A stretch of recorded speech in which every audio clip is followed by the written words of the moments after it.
Yak, yak, yak, yak, yak, sialan yak. Di tengah padang yang sepi banget, berkabut, sunyi aneh, berdiri sesuatu yang jelas-jelas nggak beres. Dari jauh sih kelihatan kayak yak biasa. Berbulu gede, diem kayak nggak ngapa-ngapain. Tapi makin lama lo lihat, makin kerasa anjir ini salah banget. Di samping badannya ada drum tua, nempel kayak bagian dari tubuhnya. Bukan cuman alat, ini kayak hidup bareng dia. Kulit drumnya penuh goresan rusak, kayak udah dipukul ribuan kali dalam gelap, tanpa henti. Nggak ada angin, nggak ada suara. Sepi yang bikin merinding, sumpah. Di tanah dia ada stick drum berserakan.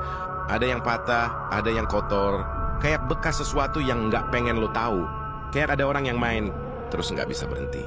Makhluk itu diam, tapi entah kenapa, lo ngerasa dia sadar lo ada di situ. Matanya kosong, tapi tetap ngeliat. Bukan cuma badan lo, tapi kayak nembus ke dalam. Bikin nggak nyaman, kayak lo lagi di-scan. Terus perlahan, pelan banget, dia angkat kepalanya. Dan di situ lo langsung mikir, anjing, ini bukan hewan.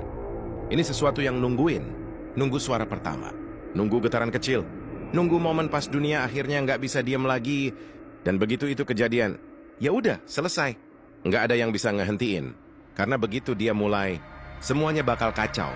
Dan yang lebih parah, mungkin lo bukan cuma penonton.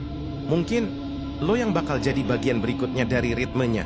Dan kalau itu udah kejadian, ya good luck aja bro. Dulu, sebelum semua jadi aneh, dia cuma dia biasa.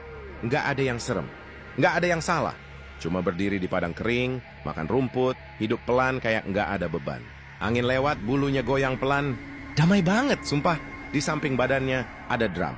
Bukan karena aneh, bukan karena kutukan, cuma ada. Kayak dia nemuin itu entah dari mana, tua tapi masih utuh.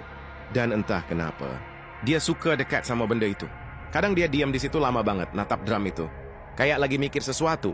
Atau mungkin lagi dengar sesuatu. Awalnya pelan, hampir nggak kedengeran. Dok, diam lagi. Hari-hari lewat nggak ada yang berubah. Tapi kalau lo perhatiin, ada yang beda. Dia makin sering dekat sama drum itu. Makin lama diam, makin jarang gerak. Agak aneh sih, tapi ya udah, cuman yak kan. Sampai suatu hari, angin berhenti. Bener-bener berhenti. Dan buat pertama kalinya, suara itu jelas. Do, do, bukan dari luar, dari dalam. Dari drum itu. Dan anehnya, dia nggak kaget, nggak lari, nggak takut. Dia malah dengerin lama. Terbelah lama. Kayak orang bego yang tahu ini nggak beres tapi tetap stay. Dan dari situ, semuanya mulai berubah, pelan-pelan. Gerakannya beda, matanya beda. Cara dia berdiri, beda. Kayak ada sesuatu yang masuk tapi nggak langsung kelihatan. Dan kalau dipikir sekarang, anjir. Mungkin dari awal itu bukan dia yang nemuin drum itu. Mungkin drum itu yang nemuin dia.